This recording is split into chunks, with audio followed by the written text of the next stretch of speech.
Being a mom can feel like a whirlwind of emotions, experiences, and responsibilities. I mean, if you know, you know, and all of this can come all at once. It's a mixture of overwhelming love, joy, exhaustion, and some may even add fulfillment. There are moments of pure happiness and pride, as well as moments of doubts and uncertainty. It's a journey that is filled with highs and lows, but ultimately, many moms describe it as the most rewarding and meaningful experiences. It involves nurturing, teaching, and caring for another entirely new human being while also navigating the complexities that comes with life. I guess I can say that being a mom comes with more highs than lows. I would add though, it is not for the faint-hearted. However, some studies suggest that a significant number of moms experience stress or feelings of unhappiness, and that many moms are actually miserable. Yes, that is such a tough word, but miserable. And all of this happens at different phases of motherhood. And that's what this video is about. I want to talk about why moms feel that way and how we can fix it. Before I forget to introduce myself, my name is Amaka, and if it's your first time joining, I do appreciate having you on here, and I hope you stick around. Please, I'm going to say this, do not forget to subscribe. Okay, now where was I? Why do most moms feel unhappy and even miserable? All of these feelings just sucks out the joy in motherhood. I have a few reasons. Firstly, the pressure to be perfect. Thanks to societal expectations and some flaws in our culture, moms feel like they need to be perfect in every aspect of their lives. Carrying that weight of that expectation can lead to so much stress and unhappiness. Another thing is lack of support, especially from our significant others. I don't even want to go in there, but it can be very isolating and lonely when we don't have support.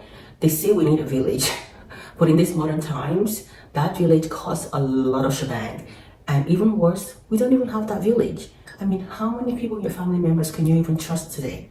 Even worse, when our partners considers being a father as more of an election as opposed to an obligation. Another point, with the sheer amount of responsibilities we have, from taking care of children to managing the household and possibly even working, feeling overwhelmed is inevitable. Another point is comparison. A lot of us moms have found ourselves into that rabbit hole of social media and societal pressures, which can lead to moms comparing themselves to others, resulting in feelings of inadequacy and even incompetence. I can go on, but I think I've touched on major ones. Tell me, which one of these points do you think affects you more? It could be one, or it could be all of it. It's important to identify it in order to find solutions. Now, how do we avoid these feelings? How do we overcome feeling miserable? If you've made it to this point, I do appreciate your time, and I want to just implore you to please click on the subscribe button. There's some things that I think they're very important for mothers to overcome that feeling of unhappiness in their motherhood journey. And this one may sound cliche, but it cannot be overemphasized. Self-care. Mama, you need to take care of yourselves.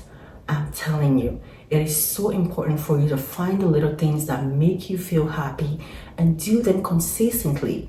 Self-care activities such as taking warm baths, getting your nails done, getting your hair done, going out to grab some coffee by yourself, exercising. Oh, exercising is one major one for me personally. But in general, doing things that bring joy to you. I beg you, do not diminish the effects of self-care. Don't negotiate this one. Do not compromise on this one. Be consistent as it. Recognize when you need it and get it done, no matter how little it is. Number 2, set boundaries. You're a mom now. Your priorities have changed. Your life has changed. You can't be available to any and every conversation or person. Set boundaries to protect your personal time and mental health. Don't feel guilty for saying no to the things that you may have said yes to before. Feel free to cancel plans as needed when unprecedented things come up. You plan to go to brunch with the girls, for example. Your little one happened to wake up cranky that morning. Don't feel like you have to go because you had made that commitment. Follow your instincts. If you don't think that you should leave her alone with a sitter, please do not leave her alone with a sitter. Call in and cancel. And if your friends really love you, they will understand. Number 3, seeking support.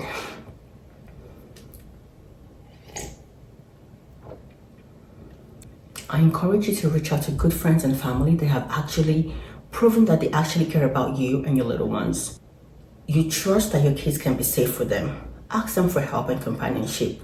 Mothers, sometimes we like to feel like we're superheroes and we can do everything by ourselves. And it's hard to ask for help sometimes. Please don't feel that way. We do some heroic shit, but we're humans. Number 4, manage your expectations. Be realistic and patient with yourself. Let go of anything anyone has told you on how to be a mother.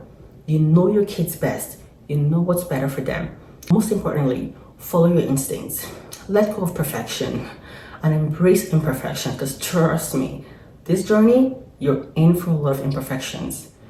It's going to be a whole lot of that. And imagine beating yourself up every time you fall short of your own ideal of perfection. It's not healthy for you. It's not healthy for the kids. Another important point I want you to take note of is this. Have a self-development goal. And I know it's kind of like, girl, what do you mean? I can't even take care of myself. I don't have any goals for myself. How much more something that has to do with self-development? I get it. Just find something that is important to your finances, that's important to your career, and set a goal, a realistic one for it. I listened to an interview by Michelle Obama, and she said, as mothers, know that you can do everything that you want to do, but not all at once. It's important to remember that. This has helped me at times when I feel useless because I don't think I've achieved anything or I don't feel fulfilled.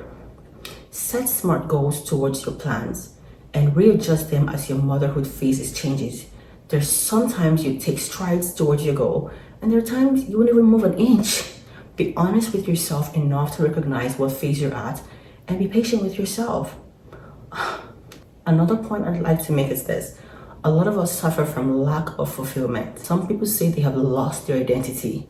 It's so sad. Really, when I hear mothers say this, my heart goes out to them. Working moms feel guilty and stay-at-home moms feel judged. Shut off the opinions of others. I've seen moms that their kids are their whole personality. You have a 10-minute conversation with moms like that and you've learned everything about their children but nothing about them. It's kind of like, what else do you got going on for you, girl? You have to work on regaining your self-identity. Now, this may sound trivial to you, but I promise you, this next point is not trivial at all. Work on your body goals. Whether it's to gain weight or to lose weight, work on it. Take little, healthy, and consistent steps towards reaching that goal. You'll be surprised and amazed what a positive body image will do to your mental health. A lot of us, some of the things that we're going through, the stress we're going through, the lack of self-confidence we're going through, is because of the way we look. And if we can work on that, I promise you, we will feel better generally. Remember what I say, you look good, you feel good. Another point, be intentional about being social. A lot of mothers suffer from loneliness without really even knowing it. Majority of time, our schedules and days are really set up on a very, very repetitive way. There is no space for flexibility. Can you blame us? We have a lot to do. But remember, no man is an island. Now is the time to be intentional about those in your circle. Thanks to apps like Peanuts, you could meet moms in the same phase of motherhood within your same environment.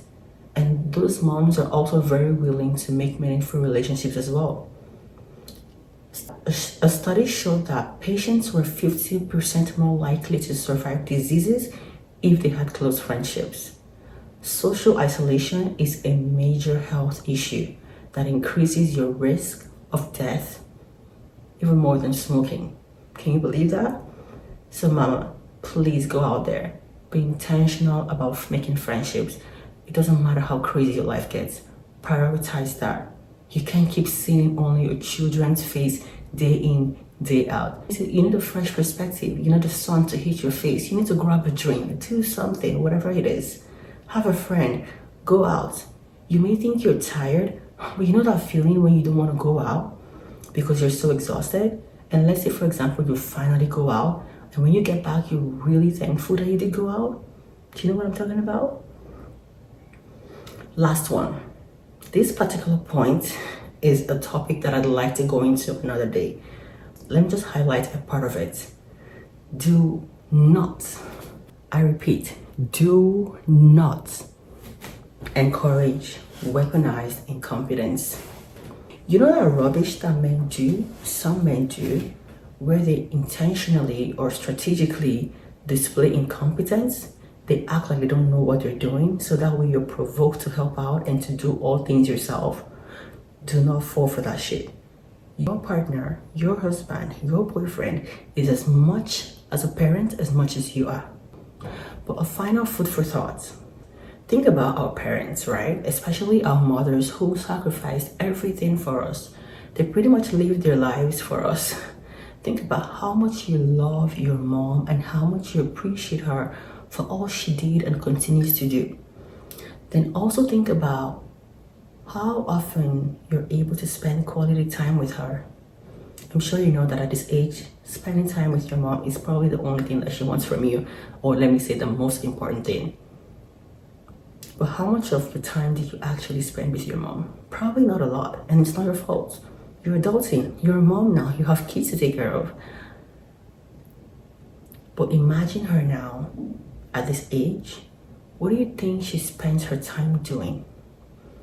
If all of her youth was all about you guys, you and your siblings, taking care of her children, all of whom have gone to their various lives now, what do you think your mom is doing?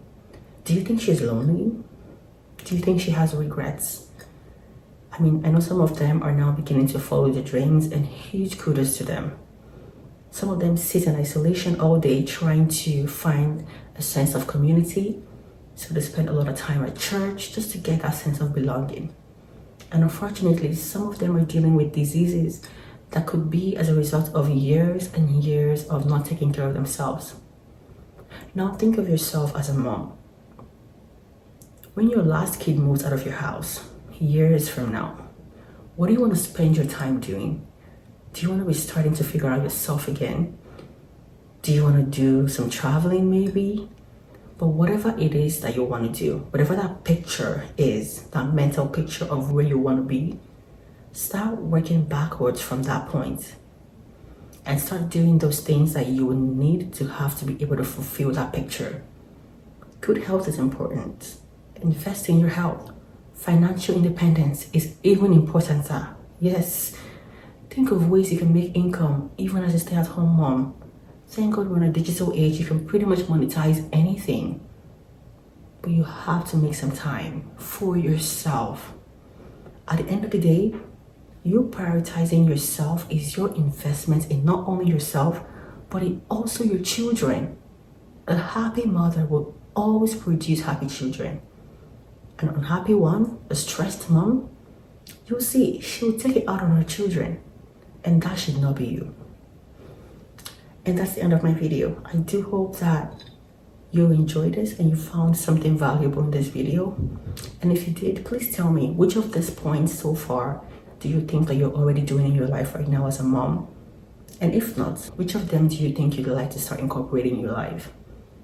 Leave it in the comment section and I look forward to conversing with you. And of course, do not forget to subscribe. Bye.